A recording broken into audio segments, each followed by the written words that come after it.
lagi anak-anak. Gimana kabarnya hari ini? Puji Tuhan, luar biasa. Oke anak-anak, sebelum pelajaran hari ini kita mulai, alangkah lebih baiknya kita berdoa dulu menurut agama dan kepercayaan kita masing-masing. Berdoa, kita mulai ya.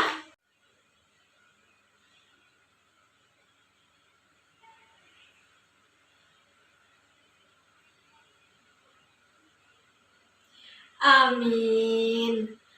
Nah, sekarang coba kalian lihat kiri, kanan, samping kalian. Apakah ada kawan-kawan kalian yang tidak hadir pada hari ini? Hadir semua?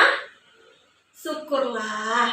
Nah, berarti hari ini lengkap semua kan? Semuanya hadir? Baiklah anak-anak, kita langsung saja masuk pada pembahasan materi kita hari ini ya. Nah, hari ini kita akan membahas tentang teks eksposisi. Nah, apakah sudah ada yang tahu apa itu teks eksposisi? Oke, baiklah. Teks eksposisi itu adalah sebuah teks yang berisikan tentang suatu informasi yang disajikan secara singkat dan padat. Nah, untuk strukturnya sendiri, dalam teks eksposisi itu terdiri atas 3 struktur. Nah, yang pertama itu ada orientasi, yang kedua ada isi, dan yang ketiga ada penegasan ulang. Nah, untuk struktur yang pertama yaitu adalah struktur orientasi. Dalam bagian struktur ini berisikan gambaran umum atau gambaran seperti apa sih isi teks nantinya. Nah, jadi misalkan kalau kalian ingin memberikan atau menyampaikan sesuatu informasi, pengetahuan. Nah, di dalam orientasi ini kalian harus memberikan gambaran pengetahuan yang ingin kalian sampaikan. Nah, selanjutnya di bagian kedua itu ada isi.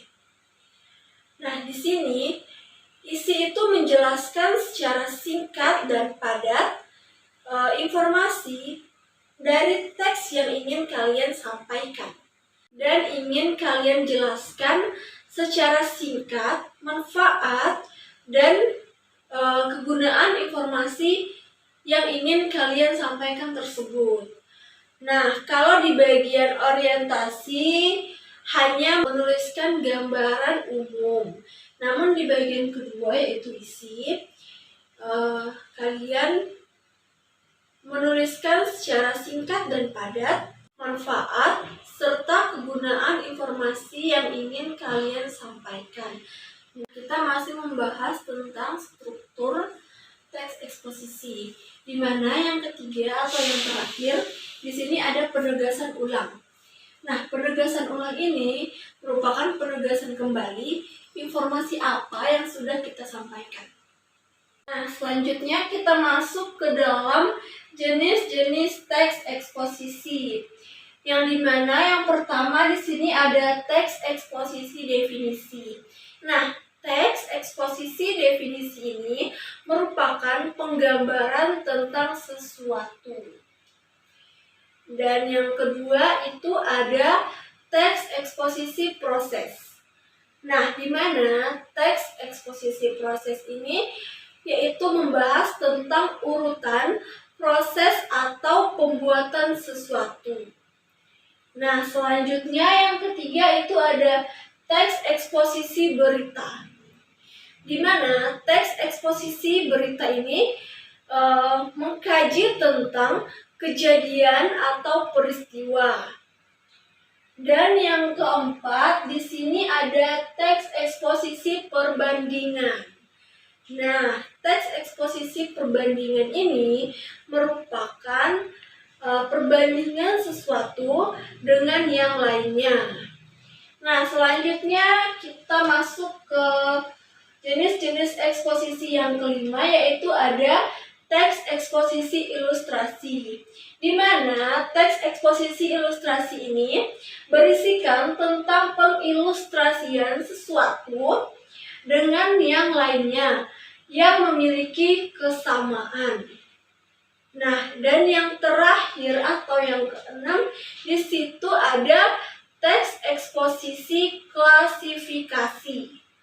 Di mana teks eksposisi klasifikasi ini yaitu membahas tentang pembagian sesuatu gagasan menjadi beberapa subbab. Nah, begitu ya anak-anak. Jenis-jenis teks eksposisi di sini ada 6. Selanjutnya kita masuk ke dalam kaidah kebahasaan teks eksposisi. Yang dimana dalam kaidah kebahasaan teks eksposisi ini dibagi menjadi 3 bagian, yaitu yang pertama ada pronomina atau kata ganti, dan yang kedua ada kata leksikal, yang ketiga ada konjungsi atau kata hubung. Nah, kaidah kebahasaan teks eksposisi ini kan dibagi menjadi 3. Kita masuk ke dalam kaidah yang pertama, yaitu ada pronomina atau kata ganti. Nah, dalam pronomina atau kata ganti ini dibagi lagi menjadi 2 jenis, yaitu yang pertama ada kata ganti orang, dan yang kedua ada kata ganti bukan orang. Nah, di dalam kata ganti orang ini ada orang pertama, contohnya itu seperti aku atau saya. Yang selanjutnya ada orang kedua, yaitu contohnya seperti kalian. Dan ada orang ketiga, contohnya itu seperti ia atau dia dan beliau. Dan selanjutnya pronomina atau kata ganti yang kedua itu ada kata ganti bukan orang. Contohnya itu ini atau itu. Nah, kata ganti bukan orang ini lebih kepada kita ingin menunjukkan barang atau sesuatu. Anak-anak untuk pronomina atau kata ganti. Nah, selanjutnya kita masuk ke dalam kaidah kebahasaan teks eksposisi yang kedua, yaitu ada kata leksikal.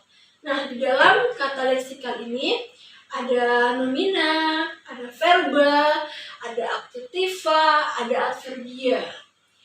Nah, di dalam nomina itu merupakan kata yang mengacu pada benda. Contohnya itu seperti benda-benda, meja, kursi, dan sebagainya.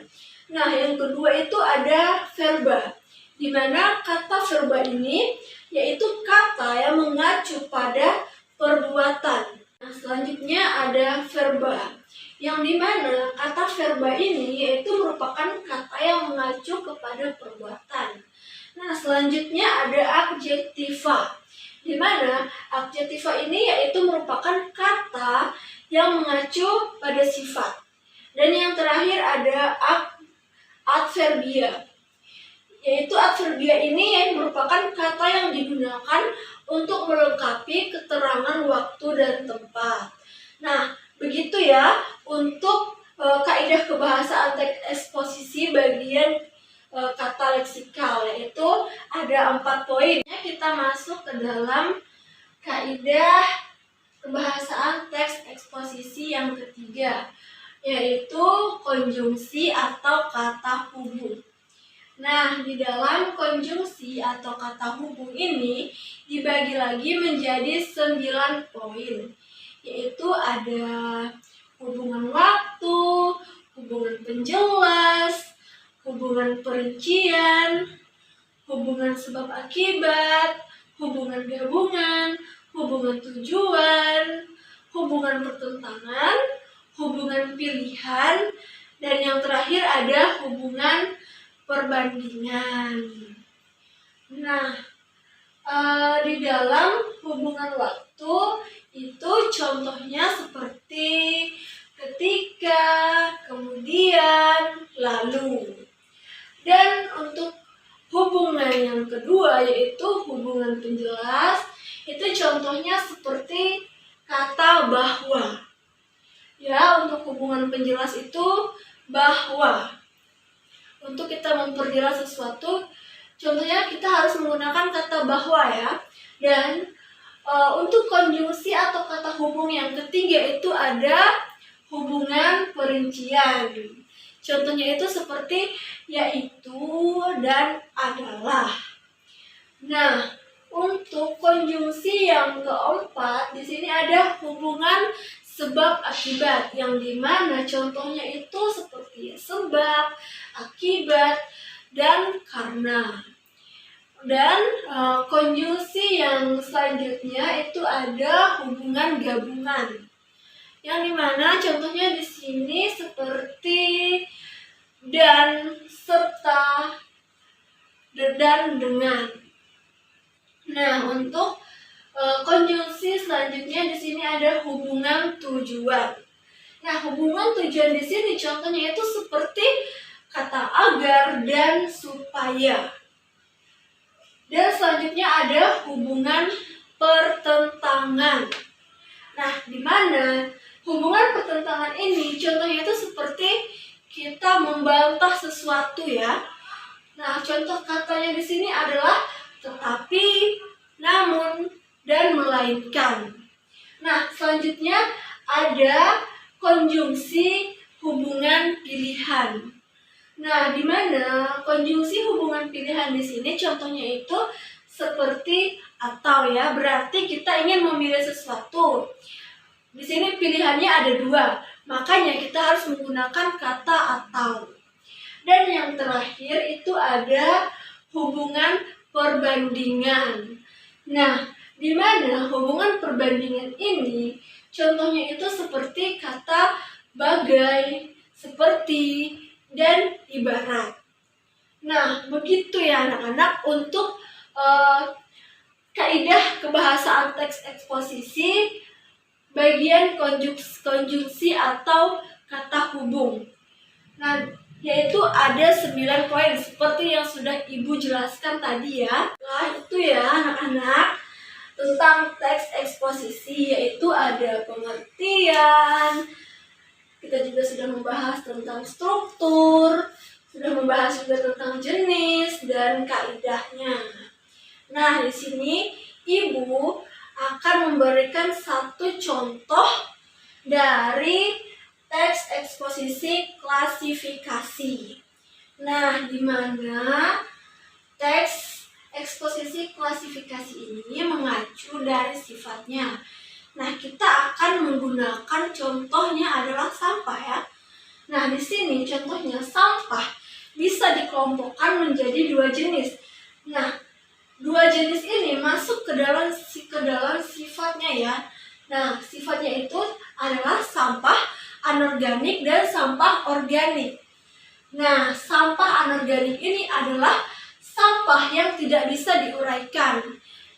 Nah, contohnya itu adalah, ayo, siapa yang tahu contoh dari sampah anorganik itu seperti apa? Ya? Ya, betul sekali. Nah, contoh sampah anorganik ini adalah sampah plastik dan seperti sampah botol minuman. Nah, yang kedua ada sampah organik. Nah, sampah organik ini adalah sampah yang mudah diuraikan. Nah, siapa lagi ayah di sini yang bisa memberikan contoh dari sampah organik? Ayo, siapa yang bisa memberikan contoh dari sampah organik? Iya, betul sekali.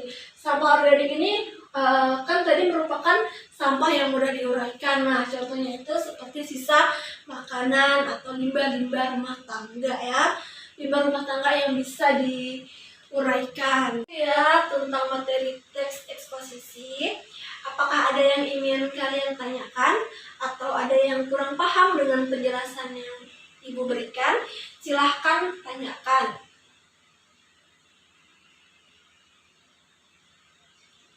Oke, baiklah, sepertinya tidak ada yang ingin kalian tanyakan. Sepertinya sudah jelas ya. Nah, untuk pertemuan kita pada hari ini tentang teks eksposisi, jangan lupa untuk dipelajari kembali di rumah ya. Minggu depan akan Ibu tanyakan kembali tentang teks eksposisi ini. Nah, mungkin untuk pembahasan tentang teks eksposisi Untuk pertemuan hari ini kita sudahi sampai di sini. Jangan lupa terus belajar ya. Mengingat waktu pertemuan kita hari ini juga sudah hampir habis ya. Jadi Ibu sudahi sampai di sini. Selamat siang.